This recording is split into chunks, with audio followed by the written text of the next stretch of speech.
नमस्कार, मैं हूं नगमा। आप देख रहे हैं प्राइम टाइम। रोजाना बढ़ती हुई महंगाई और किसान आंदोलन, इन तमाम मुद्दों के बीच अचानक इतिहास को लेकर एक सियासी तूफान खड़ा हो गया है।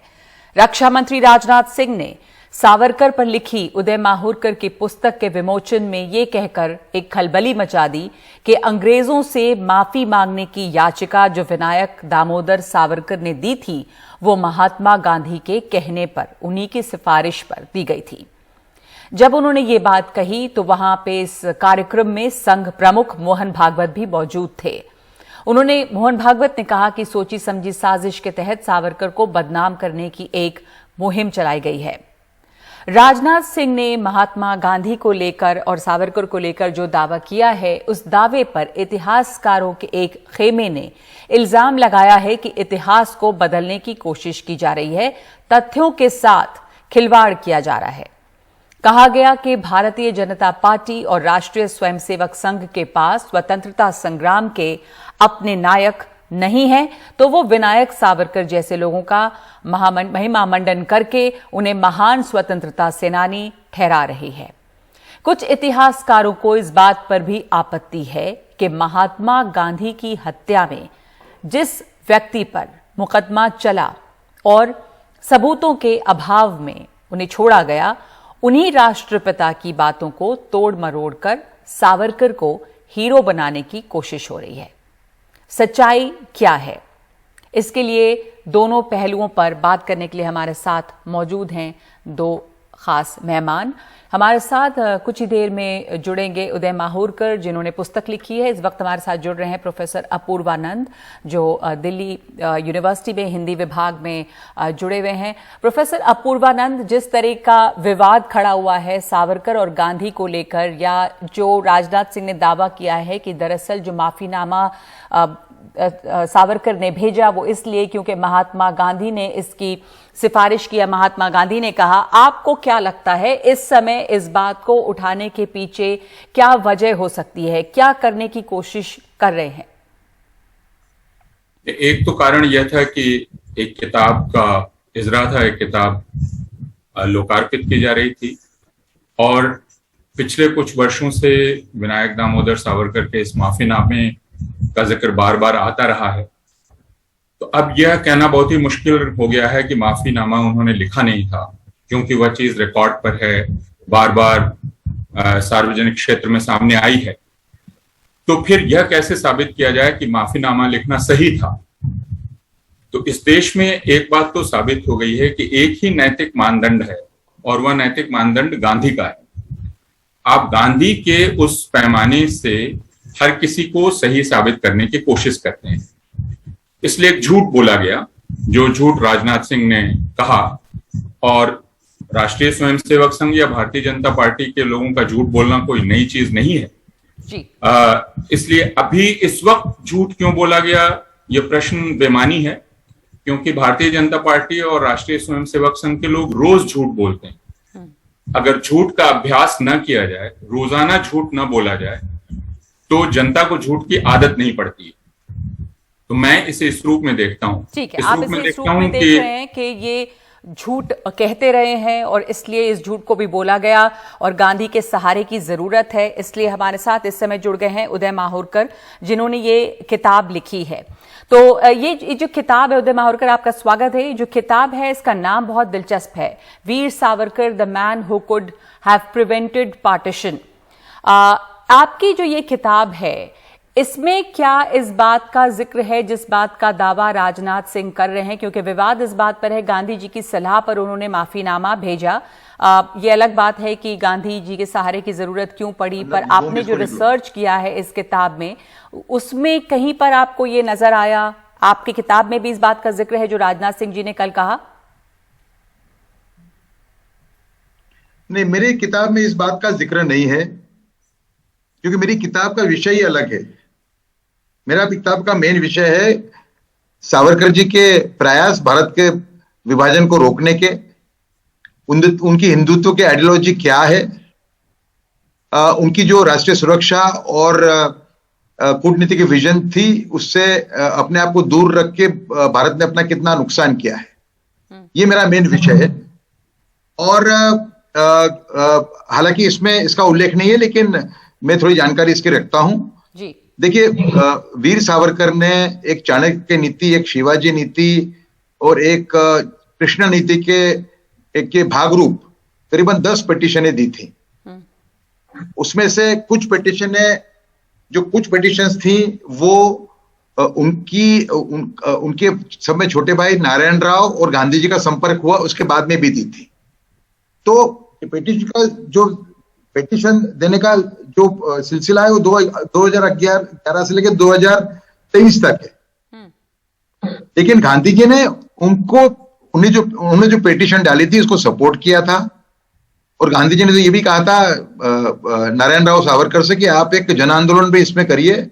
एक लेख भी उन्होंने लिखा था यंग इंडिया के अंदर 1921 के अंदर, जिसमें उन्होंने कहा था कि भाई परमानंद एक बहुत बड़े क्रांतिकारी उनको। सॉरी, मैं आपको एक बार टोक रही हूँ बीच में, जैसे प्रोफेसर अपूर्वानंद ने अभी बात उठाई और वैसे बहुत सारे और विश्लेषक और बहुत सारे इतिहासकार भी कह रहे हैं कि ये बात तो साफ है कि सावरकर ने माफी मांगी, इस बात को तो माना जा रहा है। अब माफी मांगी, इसको जस्टिफाई करने के लिए गांधी जी की जरूरत है कि चूंकि गांधी जी ने कहा, इसलिए हम तो गांधी जी का सहारा नहीं रहे ना इसमें। हम तो हमारी किताब में ये कह रहे हैं कि छत्रपति शिवाजी ने औरंगजेब के सामने करीबन 4 बार माफीनामा लिखा था।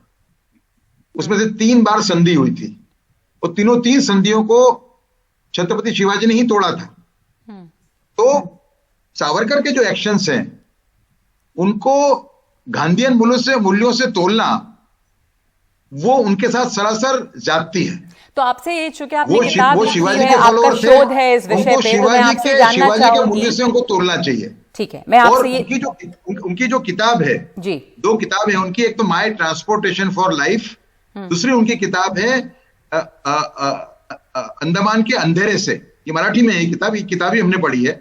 इसके अंदर उन्होंने खुद ने ही कहा है कि मैंने माफी पत्र का उन्होंने उल्लेख किया हुआ है।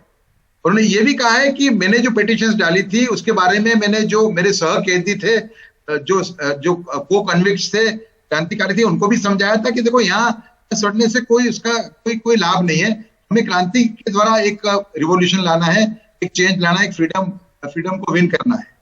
दूसरा कि वीर सावरकर तो वहां से जो शिप में लाए गए, जो उनको अरेस्ट हुई 1910 के अंदर, उस टाइम पे उन्हें भागने का प्रयत्न किया ही था। इसमें तो डिबेट क्यों होनी चाहिए। दूसरा कि रेजिनल क्रैडॉक जो एक बहुत बड़े ब्रिटिश अधिकारी थे, उन्होंने 1914 में एक लेटर लिखा था जेल अथॉरिटीज को अंडमान के अंदर कि सरकार ऐसा सोच रही है कि भाई जो यहाँ के कैदी हैं उनको समुद्र किनारे टहलने की परमिशन दी जाए दिन में 1 बार जी। उस टाइम पे उन्होंने एक कैविएट डाली, उसमें कहा कि वीर सावरकर की परमिशन मत देना।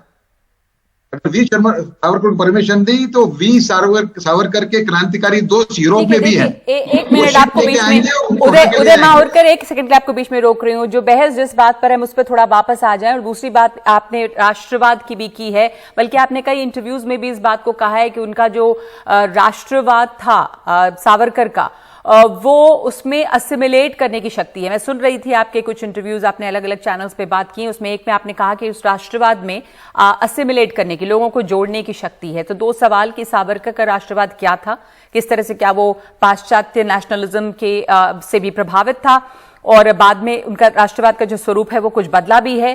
तो एक तो ये, और दूसरे कि आपने जो कहा है कि राष्ट्रवादी जो हैं, उसमें आपने ये भी कहा था कि जो असली राष्ट्रवादी हैं वो इसको मारने में, सावरकर के राष्ट्रवाद को मारने में कोई भी हिचक नहीं होगी। तो क्या है इसका मतलब? आप असली राष्ट्रवादी कौन है? सावरकर का राष्ट्रवाद क्या है? कैसे वो जोड़ता है लोगों को? देखो, सावरकर का राष्ट्रवाद वो है अनएलॉयड नेशनलिज्म, बिन शर्ती राष्ट्रवाद जिसको हिंदी में बोलते, अगर हिंदी और उर्दू का मैं इस्तेमाल करूं तो बिन शर्ती राष्ट्रवाद, जिसमें देश प्रथम है, धर्म, जाति और प्रादेशिक गौरव देश गौरव के बाद में है।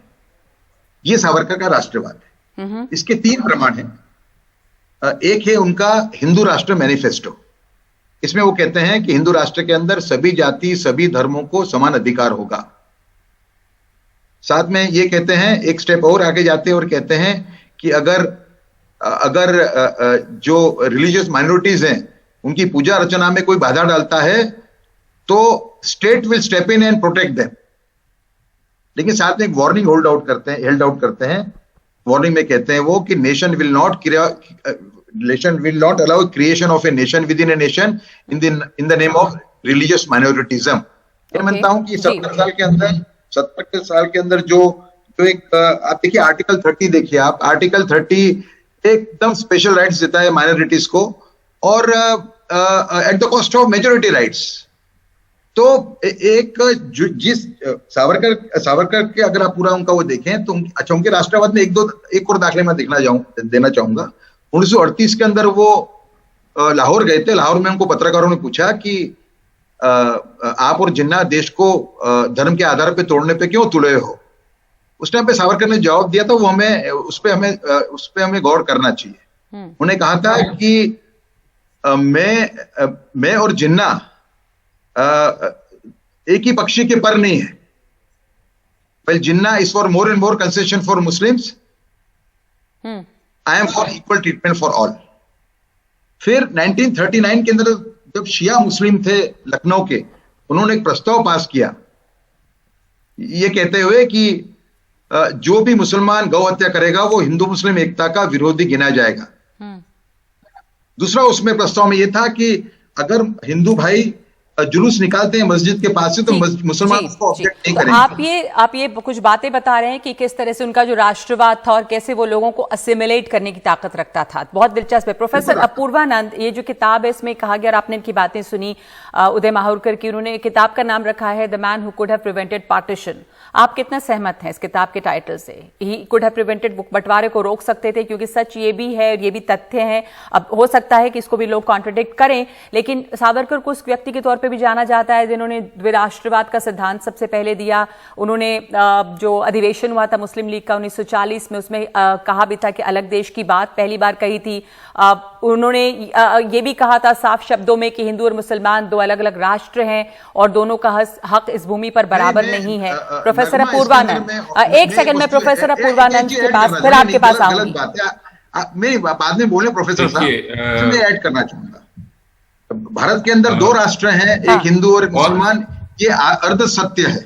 ओके, ठीक है। उन्होंने ये कहा था कि it is a malady, it is a disease which needs to be treated. ठीक है, तो प्रोफेसर अपूर्वानंद, मैं समझ गई आपकी बात। प्रोफेसर अपूर्वानंद, ये अर्ध सत्य है तो इसमें दम है, क्योंकि इस तरह की बातें जो हैं वो लिखी हुई हैं, सामने हैं, तो यही कह रहे हैं जैसे उदय माहुरकर, राजनाथ सिंह और एक पूरा खेमा है जो ये कह रहा है कि उनके बारे में दुष्प्रचार किया गया है, गलत बातें सामने रखी गई हैं सावरकर के बारे में, उन्हें बदनाम करने का षड्यंत्र है।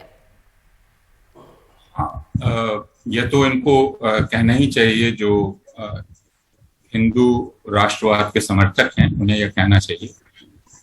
फिर प्रश्न यह है कि यदि सारे लोग एक ही हैं, अगर हिंदू मुसलमान सारे लोग एक हैं, तो बार बार हिंदू राष्ट्रवाद की दुहाई देना क्यों आवश्यक है ना?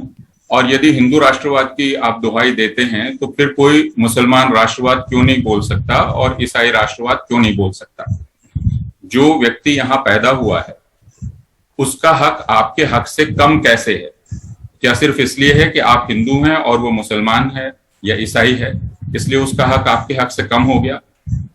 प्रश्न यह है, देखिए सिद्धांत तो बहुत स्पष्ट है, उसे कितना ही चाशनी में लपेटा जाए और कितने ही एक घटाटोप में डाला जाए, वो ये कि पितृभूमि और आपकी पुण्यभूमि यदि यही है, एक ही जगह है, तो आपका ज्यादा हक है। एक बहुत सरल सा सिद्धांत है।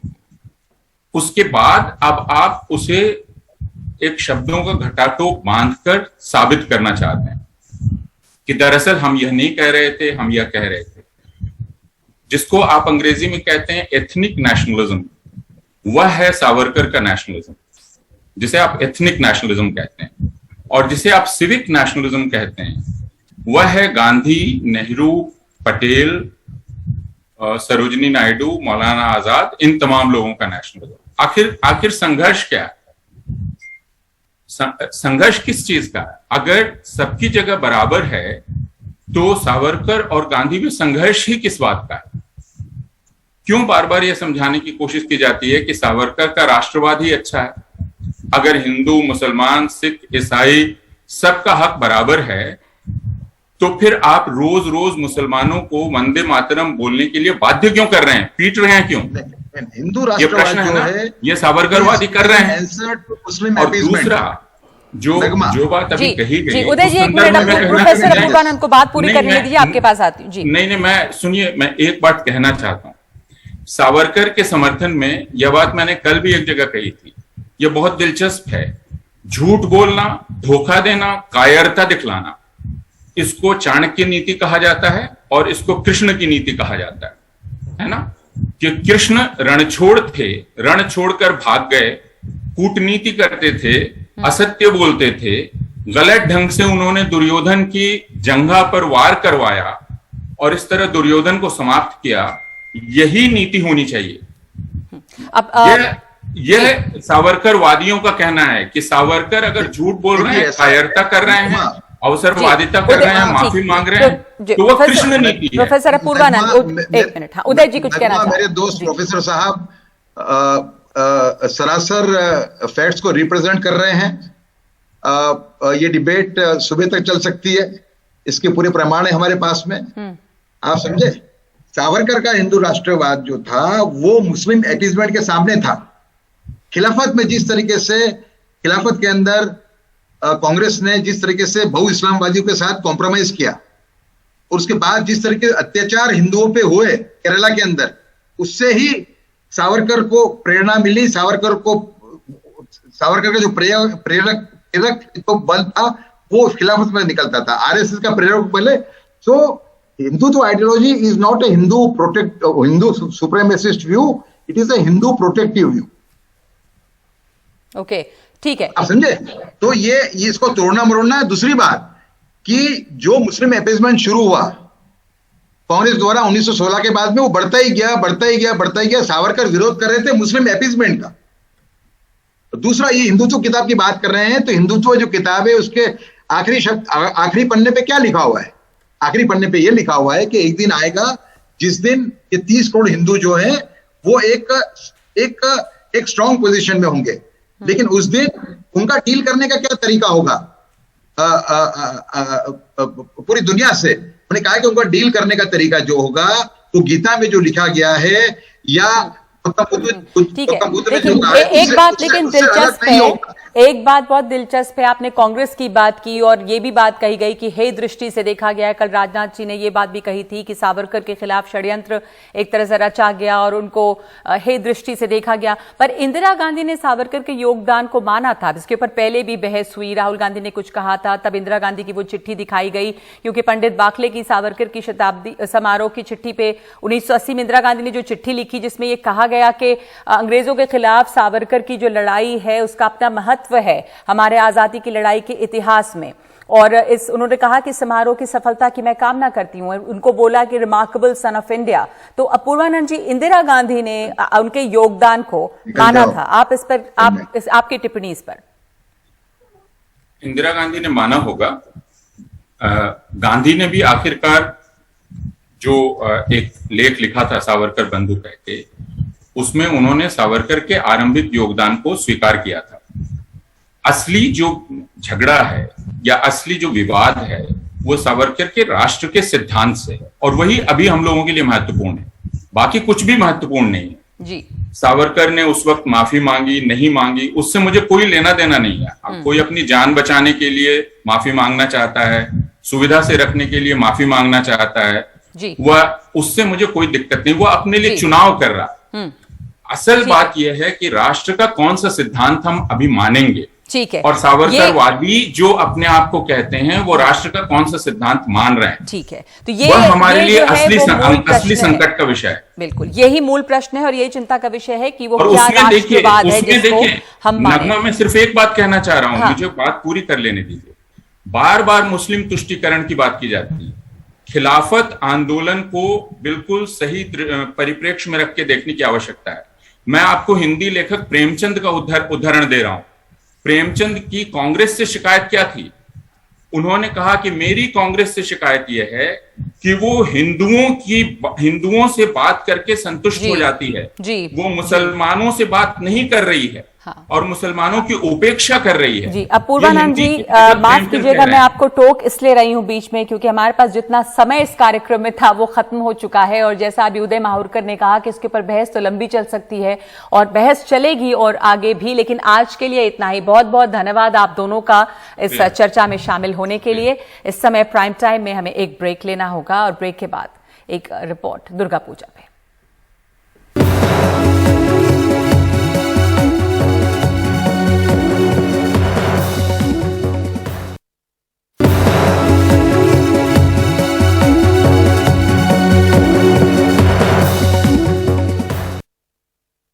आज नवमी है, बंगाल में दुर्गा पूजा का चौथा दिन, लेकिन बंगाल के लिए मामला पूजा का ही नहीं, तरह तरह की कलाओं के प्रदर्शन का भी है। कोलकाता के पूजा पंडाल जैसे कला प्रदर्शनियों में बदल जाते हैं। मोनिदीपा बैनर्जी की ये रिपोर्ट। कोलकाता कला के विराट कैनवास में बदल गया, जिसके केंद्र में देवी दुर्गा हैं। यहाँ कलाकार ने अपनी कलाकृति बनाई और उसे नष्ट कर दिया ताकि अपने भीतर की देवी तक पहुंच सके। बारिशा में शरणागत मां दुर्गा ने दिल जीत लिए और फिर अपनी कहानी से उन्हें तोड़ डाला। और यहाँ बदल गई है भूमिका। देवी मनुष्य को प्रणाम कर रही है, कोविड योद्धाओं को जो संसार को निरोग करने में लगे हैं। कला इतिहासकार इसे बेहतरीन जनकला का नमूना मानते हैं। This wonderful public art happens here during the 5 days of the festival. ये शानदार सार्वजनिक कला यहाँ त्योहार के 5 दिन होती है, जिसके बारे में बाकी देश वालों को भी ज्यादा पता नहीं है। कलाकार और डिजाइनर इस मंच को सार्वजनिक कला के लिए और लोगों के बीच नए तरह की कला के बारे में जागरूकता फैलाने के लिए इस्तेमाल कर रहे हैं। ये बात बहुत अहम है। New kinds of themes is very important. Pandal आने वाले अब कला के गुणग्राहक भी हो गए हैं। ये something new look is x. ये बिल्कुल नई चीज है, देखने में तो भयानक है लेकिन इस छवि में भी ईश्वर है और ये उम्मीद है कि कभी तो सब ठीक होगा और इन भयावह हालात में हम उभरेंगे। दुर्गा पूजा निसंदेह पूजा के लिए है, लेकिन उत्सव का कैनवास अब ज्यादा बड़ा है, जहां हर किसी को आकर अपना रंग जोड़ने का न्योता है। कोलकाता से मोनिदीपा बैनर्जी की रिपोर्ट, एनडीटीवी इंडिया।